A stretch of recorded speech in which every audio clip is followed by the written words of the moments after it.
네, 안녕하세요. 홍성영입니다. 자, 미국의 8월 고용보고서가 나왔습니다. 미국의 8월 고용보고서가 9월 금리 인하의 시금석이 될 수 있다는 점에서 이번 주 내내 가장 중요한 내용이라고 말씀을 드려왔는데 그 고용보고서가 나와서 그 소식 속보로 전달 드리겠습니다. 자, 고용보고서 결과를 좀 볼게요. 8월 비농업 부문 고용은 2만 2천 명 증가에 그쳐서 사실상 고용 정체를 나타냈습니다. 실업률은 4.3%로 상승했고요. 임금 상승률은 전월 대비 0.3%, 전년 대비 3.7%를 기록해서 여전히 완만한 수준이다라고 고용보고서를 정리할 수 있습니다. 고용 증가 내용을 보시죠.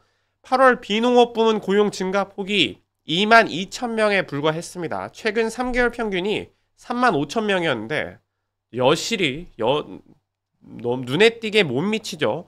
6월과 7월 평균 3만 5천 명이 증가했는데 8월에는 2만 2천 명 증가하는데 그친 겁니다. 월가 컨센서스는 7만 5천 명에서 8만 명 수준이었고 7만 5천 명으로 보더라도 지금 2만 2천 명 증가폭에 그쳤으니 얼마나 예상치를 벗어나서 하회했는지를 볼 수가 있습니다. 작년 2024년 동기간 월 평균이 12만 3천 명이었던 때와 비교해 보면 극심한 위축이다라고 볼 수도 있죠. 실업률은 4.3%를 기록했어요. 실업률도 4.3%. 7월에 4.2%에서 상승하면서 2021년 이후 최고치를 기록했습니다. 노동시장의 참여율 저하가 이 추세가 계속되고 있고 구인이 감소하고 이직 소요 기간이 장기화되고 있다라고 정리할 수가 있습니다. 8월 고용을 조금 세부적으로 보면 보건 분야에서는 3만 1,000개 일자리가 늘었지만 연방정부에서 15,000개 일자리가 줄고 광업, 채석, 석유, 가스채굴 부문에서도 6,000개가 줄어서 전체 증가폭이 조금 제한됐죠. 제조업에서도 12,000개가 감소했는데 특히 운송장비 제조업에서 파업 영향을 받아서 15,000개 일자리가 줄었습니다. 자, 고용시장 전반의 흐름을 보여주는 지표들도 부진했는데 장기 실업자가 190만 명으로 전체 실업자 25.7%를 차지하고 경제적 이유로 시간제 근무를 하는 근로자는 470만 명으로 큰 변동은 없었습니다. 하지만 이제 노동시장 참여율은 전년 대비 0.4%포인트 하락한 62.3%를 기록했고요. 그러니까 결과적으로는 전반적으로 눈에 띄게 고용이 안 좋게 나왔다라고 하는 거죠. 또 뭐 원인이나 배경을 따져보면 관세 여파 때문에 기업이 채용을 보수적으로 하고 있고 여전히 무역 불확실성, 그 다음에 인력 부족 우려 등이 커져 있는 상태고요. 도지 때부터 연초에 도지 때부터 이어온 일론 머스크의 도지 때부터 이어온 정부 지출이나 연방 공무원 감축 분위기가 계속되고 있다라고 볼 수 있는 겁니다. 결과가 나오니까 국채 금리는 급락하고 있습니다. 연중 정책에 민감하게 연동하는 2년물 국채 금리가 9bp 하락한 3.503% 수준을 에서 거래되고 있고 글로벌 국채 벤치마크 역할을 하는 10년물도 8bp 빠진 4.097에서 움직이고 있습니다. 자, 기준금리 인하, 9월 기준금리 인하 얘기를 보면은 9월 기준금리 인하와 관련돼서 지금 이제 이 정도로 고용이 증가폭이 낮다라고 하면 9월 B컷도 단행되는 것이 아니냐라는 움직임까지 일고 있죠. 그 내용을 이따 살펴보고요. 자, 이번 주 내내 나온 고용 지표들이 오늘 8월 고용보고서가 안 좋게 나올 것을 예상해 왔습니다. 자, 노동시장 둔화 신호가 뚜렷했다라고 하는 건데 8월 ADP 민간 고용도 보면 5만 4천 건으로 7월 대비해서도 크게 하회했고 전망치인 7만 3천 건보다도 거의 2만 건 가까이가 줄었죠. 그러니까 이제 민간 기업의 고용이 안 좋게 나왔다라는 걸 어제 볼 수 있었습니다. 주간 신규 실업수당 청구 건수도 늘었고 7월 졸투 구인 건수를 보더라도 팬데믹 이후에 최저치를 기록할 정도로 노동시장 둔화 신호가 이번 주 내내 뚜렷하게 나타나 왔는데 오늘 나온 8월 고용 보고서에서 정점을 찍은 거죠. 그러니까 8월 고용 보고서에 대한 월가 평가는 이렇습니다. 자, 이 골드만삭스나 JP모건 등 주요 투자은행들이 뭐라고 하냐. 자, 보고서 약발이 예상치를 크게 밑돌면서 연준의 9월 금리 인하는 이제 뭐 기정사실화됐다. 장기금리 하락은 주식시장의 호재이기도 하다. 기술주 중심의 추가 랠리가 예상된다라고 벌써 얘기를 하고 있고요. 또 네티식스의 수석 포트폴리오 전략가는 뭐라고 했냐면 고용지표 부진이 경기 둔화 우려를 자극하겠지만 내년 상반기 예상되는 대규모 금리 인하 기대가 오히려 시장을 떠받들 것이다.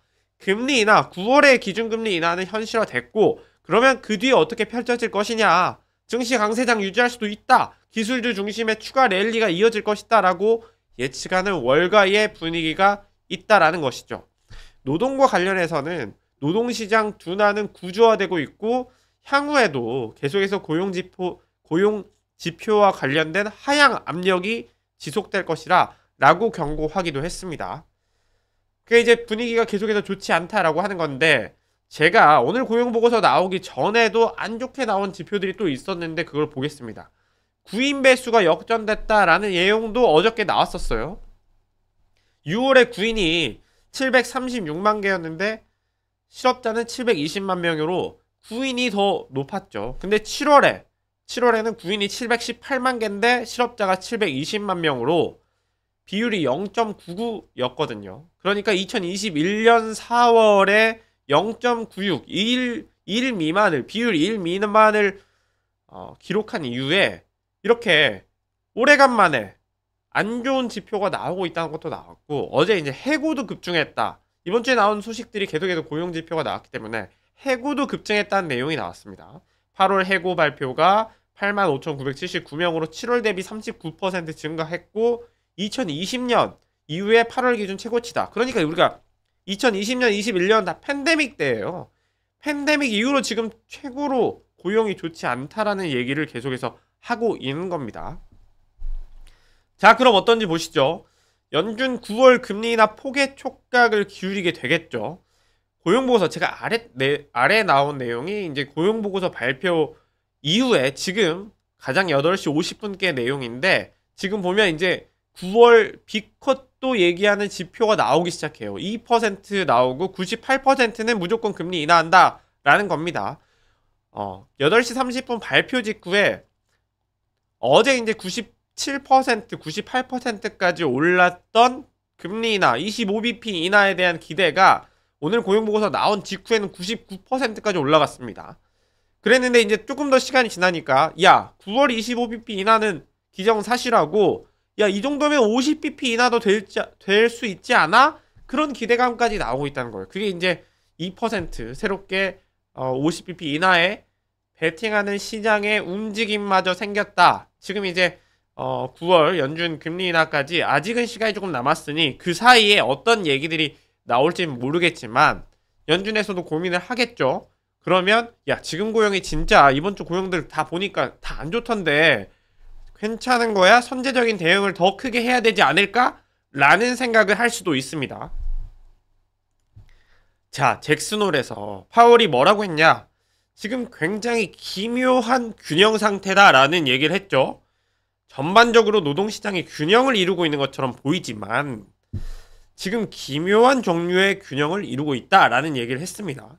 기업들이 채용을 줄이고 수요가 둔화되고 구직자 수도 감소하면서 공급도 둔화되니까 고용시장 전체 활력이 떨어지고 있는 상황이죠. 실제 상황이 그렇습니다. 근데 표면적으로는 수요가 둔화되고 공급도 둔화되니까 실업률이 크게 오르지 않은 것처럼 보여서 시장이 안정된 것처럼 보였다라는 건데 그런데 지금 실업률도 4.3%로 올랐고 오늘 고용보고서를 보면 예상치보다도 훨씬 밑도는 예상치가 7만 5천이었는데 2만 2천 증가밖에 안 나왔다는 거예요. 그러니까 지금 과연 기묘한 종류의 균형조차도 유지하지 못하고 있었을 가능성이 크다라는 거죠. 연준의 고민이 깊어지진 않을 겁니다. 9월 기준금리 인하는 현실화가 됐고 그렇다면 어느 정도 폭으로 우리가 대응을 해야 될지에 고민이 있다는 거예요. 그러면 자, 2024년 9월의 B컷 당시 한번 보죠. 당시에 기준금리를 50bp나 0.5%포인트 인하하면서 4.75에서 5%로 결정을 했습니다. 그때도 2024년 7월 고용보고서에 고용 쇼크가 있었습니다. 굉장히 연준의 9월 B컷을 유도한 가장 결정적인 요인이었는데 8월 초에 나왔죠. 7월 신규 고용이 예상치인 11만 5천 명 수준을 크게 밑도는 7만 3천 명 증가에 그쳤습니다. 그리고 이제 과거 수치가 대폭 하향 조정됐어요. 5월과 6월, 그 중에서도 6월 신규 고용이 당초에 14만 7천 정도를 예측을 했는데 거기서 1만 4천 명으로 급감을 했습니다. 14,000명으로. 그러니까 이런 분위기에서 우리가 지금 굉장히 냉각돼 있구나. 그래서 빠르게 선제적인 대응을 해야겠다라는 결론으로 나왔다는 거예요. 지금 상황이랑 좀 오버랩 되시나요?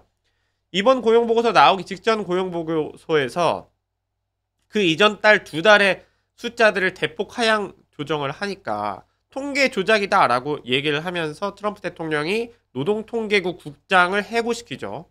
근데 사실 노동통계국 BLS의 데이터 수집이 사실 한계가 조금 있습니다. 기업조사와 가구조사를 중심으로 이루어지는데 월 초에 신속하게 고용지표를 발표하기 위해서 아직 모든 표본의 응답이 도착하기 전에 불완전한 데이터로 초기 추정치를 내놓고 이제 응답률이 낮았던 사업체들이 뒤늦게 수집되면서 이런 추정치가 수정되는 것이거든요. 그런데 팬데믹 이후에는 이 어떤 계절적인 패턴이라는 것들이 고려된 것이 약간 시스템 자체가 교란되기도 했고 경기 전환기나 아니면 기업들이 채용을 줄이거나 이러면 응답한 기업들이 갑작스럽게 채용을 줄이면 응답을 늦게 한다는 거죠. 그래서 나중에 이 고용이 둔화될 때는 데이터가 대폭 수정되는 경우가 있습니다. 지금 2025년 느낌이 나죠? 굉장히 관세 때문에 만들어진 경제 분위기, 그리고 이런 대폭 수정되는 수정치, 이런 느낌이 납니다. 당시에도 이제 실업률도 상승했어요. 7월 실업률이 4.1에서 4.2까지 올라갔죠? 지금 2025년은 실업률이 4.2에서 4.3까지 올라갔다는 8월 고용보고서를 우리가 받아들었습니다. 그러니까 B컷, 9월 금리나 B컷 가능성도 스멀스멀 나온다라고 정리를 할 수 있는 거예요. 여기까지 해서 다시 한번 정리를 하면 지금 이제 결과적으로 우리의 시장 9월 기준금리 인하의 폭 아니면 연준의 기준금리 인하 결정을 지지할 고용이라는 데이터 근거를 이번 주 내에 나온 데이터의 정점을 찍는 오늘 고용 보고서에서 최종적으로 정말 고용이 안 좋습니다 라고 하는 지표가 나왔고 연준이 앞으로도 이 데이터에 근거해서 기준금리 인하 결정을 내릴 가능성이 크다. 시장에서는 9월 기준금리 25bp 인하를 넘어서 이제는 50bp 인하도 보고 있다. 9월 기준금리 인하 자체는 너무나 맞다. 거의 99%, 100% 가깝게 올라왔다. 그렇다면 앞으로 어느 정도 폭을 만들어낼 것인가에 대해서 고민이 있다. 그런데 기준금리 인하가 되면 어떻게 될 것이냐? 지금의 강세장이 유지될 수 있을까? 이거에 대해서 월가의 시각은 기술주 랠리가 펼쳐질 수 있다. 보통 금리가 낮아지면 기술주들은 이제 대규모로 사업 투자할 수 있고 저금리에서 R&D 할 수 있고 성장주들의 특징이 그렇습니다. 그래서 이 성장주들의 모멘텀이 강화가 돼요. 그래서 앞으로 26년 상반기의 기준금리도 더 내려갈 가능성도 있으니 이런 분위기라면 증시의 강세장 계속해서 유지될 수도 있다라고 보는 게 오늘 고용보고서가 나온 뒤에 월가의 분석이었습니다. 자, 오늘 이제 이런 분석들 잘 나왔으니까 저희 매경 월가어부가 앞으로의 기준금리 인하 내용들도 계속해서 살펴볼 수 있도록 하고요. 그리고 이제 계속해서 나오는 금리 결정들 그리고 주식, 증시 시장을 면밀하게 파악해 보겠습니다. 자, 오늘 여기까지 하겠습니다. 시청해 주셔서 감사합니다. 속보였습니다.